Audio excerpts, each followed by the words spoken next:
काही आपल्यातले दलाल स्वतःची नेतेगिरी उभी करायला सोमनाथ सूर्यवंशींच्या साठी एक लॉंग मार्च घेऊन परभणी ते मुंबई निघाले. जर तुम्ही एका शहीदाच्या मयतीवरती तुमच्या दलालीची नेतेगिरी उभी करायला सुरुवात केली तर हा समाज तुम्हाला कुत्र्यासारखं तोडवल्याशिवाय राहणार नाही, एवढं लक्षात ठेवा.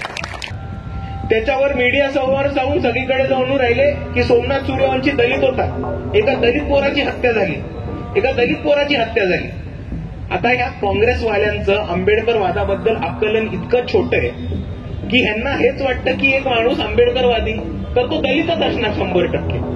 म्हणून मी राहुल गांधींना परत एकदा ह्या स्टेजवरनं आवाहन करतो की सोमनाथ सूर्यवंशी एक वडार समाजाचे होते, सोमनाथ सूर्यवंशी हे वंचित बहुजन आघाडीचे होते आणि त्याच्यावर महत्वाचं सोमनाथ सूर्यवंशी आंबेडकरवादी होते. तुम्ही अजून काहीही वेगळं म्हणून त्यांचा अपमान केला तर इकडचे आंबेडकरवादी खपवून घेणार नाही. प्रियदर्शी भागामध्ये एक खूप दुःखद घटना जी आमच्या कानावरती आली ती म्हणजे पोलिसांनी एका प्रेग्नंट बाईला रस्त्यावरती लोळून महिला पोलीस नसताना काठीने तुडवण्यात आलंय आणि ही दुःखद घटना आम्हाला सांगण्यात आहे. तसंच इतर आपल्या भागांमध्ये जाऊन इतर लोकांना भेटून काय काय प्रकारचे क्रूर हल्ले झालेत हे समजून घेतले. रात्री पोलीस हॉस्पिटलमध्ये गेलो, पोलिसांना भेटायच्या आधी हॉस्पिटलमध्ये गेलो. तिकडे 2 लोकांनी ताईंचा उल्लेख केलाय, मानवटे ताईंना भेटायला गेलो.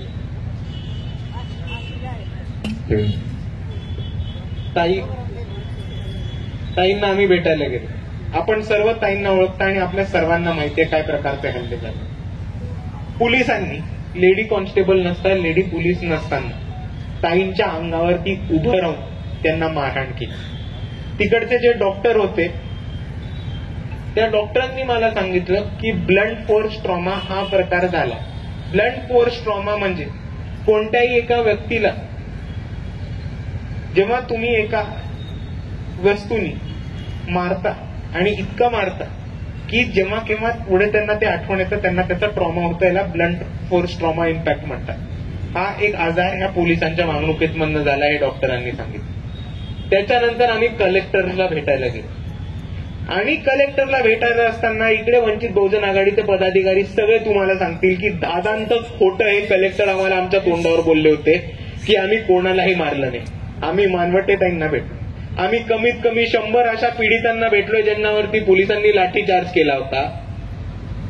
आणि मग कलेक्टरनी जेव्हा आमच्या तोंडावरती आम्हाला खोटं सांगितलं की आम्ही कोणालाही हात लावला नाहीये, त्याच्यानंतर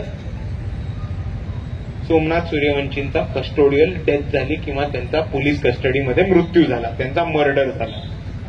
आणि मी काही डॉक्टरांची नाव नाही घेणार कारण पोलीस प्रशासन त्यांच्यावरती खूप अडचण करेल, पोलीस प्रशासन त्यांच्यावरती खूप दबाव टाकेल. पण खास करून त्या 3 डॉक्टरांचा आणि वंचित बहुजन आघाडीच्या वकिलांच्या टीमचा मी खास करून धन्यवाद करतो की त्यांनी केलेल्या कामामुळे आणि त्यांनी बरोबर बाहेर आणलेल्या पोस्टमॉर्टममुळे हे तरी जगासमोर आलं की परभणीचा कलेक्टर 1 नंबरचा खोटारडा आहे. आणि दुसऱ्या बाजूला माननीय मुख्यमंत्र्यांनी सभागृहात केलेलं वक्तव्य पण यांच्या संशोधनामुळे खोटं ठरलं जगासमोर. आणि म्हणून मी या डॉक्टरांचा आणि या वकिलांचा एक धन्यवाद करतो. आणि हेच बोलत असताना आपण सर्व आज इथे उपस्थित राहिलात, सोमनाथ सूर्यवंशींना न्याय मिळवून देण्यासाठी या शांतते मार्चमध्ये आलात म्हणून मी आपल्या सर्वांचा धन्यवाद करतो. पण हाच धन्यवाद करत असताना मी इकडच्या पोलीस प्रशासनाला आणि प्रशासनाला एकच गोष्ट सांगतो की दादा हा आज लॉंग मार्च निघाला, शांततापूर्व मार्च निघाला, पण शांततावाला हा आमचा शेवटचा मार्च असणार.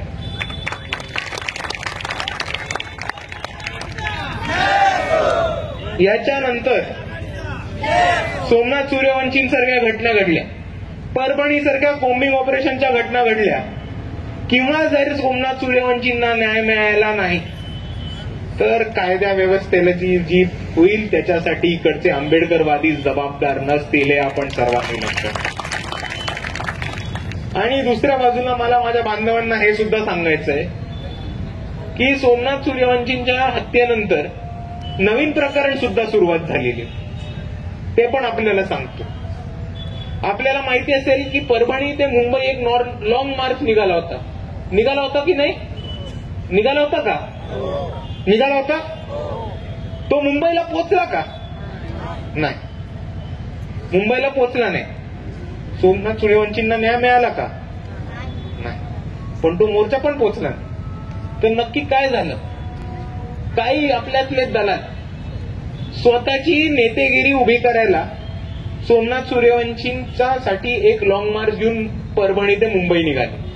जशी लोकांची संख्या मागे मागे पडत गेली, जसे पोलिसांचे टप्पे टोलवे ऐकायला लागले, जरा जिकडे पोलिसांची ड्रेरिंग करायला लागली, धटिंग करायला लागली किंवा पोलिसांची अंगावर घ्यायला लागलं, तेव्हा ह्या सगळ्यांची फाटली आणि हे मागे मागे चालायला लागले. आणि म्हणून हा जो लॉंग मार्च परभणीमधनं सोमनाथ सूर्यवंशींच्या न्यायासाठी निघाला होता तो मुंबईला पोहोचलाच नाही. आणि ह्या सर्व दलालांना मी एकच गोष्ट सांगू इच्छितो की तुम्हाला नेतेगिरी करायची, बिंदास करा. तुम्हाला नेता व्हायचंय, बिंदास व्हा. तुम्ही चांगलं काम केलं तर वंचितमधनं तिकीट द्यायची जबाबदारी माझी. पण जर तुम्ही एका शहीदाच्या मयतीवरती तुमचे दलालीची नेतेगिरी उभी करायला सुरुवात केली तर हा समाज तुम्हाला कुत्र्यासारखं तोडवल्याशिवाय राहणार नाही, एवढं लक्षात ठेवा.